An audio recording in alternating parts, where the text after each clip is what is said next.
সুপ্রিয় দর্শক বন্ধু, আসসালামু আলাইকুম। এই ভিডিওটি ইতিমধ্যে বিভিন্ন ইউটিউব চ্যানেল এবং ফেসবুক সামাজিক যোগাযোগ মাধ্যমে ভাইরাল হয়ে গিয়েছে। কিন্তু এই ভিডিওটি আদৌ কি সত্য? এই ভিডিওটি কি সত্য ঘটনাটি এই ঘটনাটি ঘটেছে ইন্দোনেশিয়ায়। এই ভিডিওটি আদৌ সত্য নয়। এই ভিডিওটি তৈরি করেছে একটি ইউটিউব চ্যানেল। এই ইউটিউব চ্যানেলটি তৈরি করেছে এই ভিডিওটি।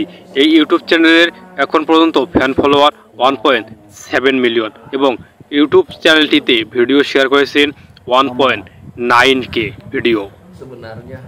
বন্ধুরা, আপনারা এখানে দেখুন ভিডিওটি কিভাবে তৈরি করছে।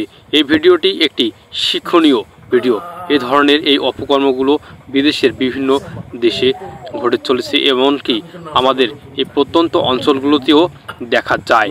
কিন্তু ভিডিওটি একটি শিক্ষণীয় ভিডিওটি তৈরি করেছেন তারা মানুষকে সচেতন করার জন্য। এই সচেতনতামূলক ভিডিওটি বিভিন্ন সামাজিক যোগাযোগ মাধ্যমে ভাইরাল হয়ে গিয়েছে এবং অনেকেই এটিকে সত্যি মনে করে দিতেছে। তাই আপনারা সতর্ক হন, এই ভিডিওটি আদৌ সত্য নয়। ভিডিওটিতে দেখেন ছেলেটির মুখ দিয়ে লাল রঙের কিন্তু আসলে কিছু বের হয়ে এসেছে তথা রক্ত বেরিয়ে এসেছে, কিন্তু এটি আদৌ সেই রক্ত বেরিয়ে আসা নয়। এই যে কাপড়টি দেখতেছেন, এটিতে রং মেখে তার মুখের কাছ দিয়ে এভাবে সেটি তৈরি করে দিয়েছে। এমনকি মেয়েটির যে রক্তপাত হয়েছিল তাও এটি দিয়ে তৈরি করে দেওয়া হয়েছে। আসলে এই ভিডিওটি সত্য ভিডিও নয়। এই ভিডিওটি সচেতন করার জন্য তৈরি করা হয়েছে। এই ভিডিওটি একটি সচেতনতামূলক ভিডিও। মানুষকে সচেতন করার জন্য এই ভিডিওটি তৈরি করা হয়েছে।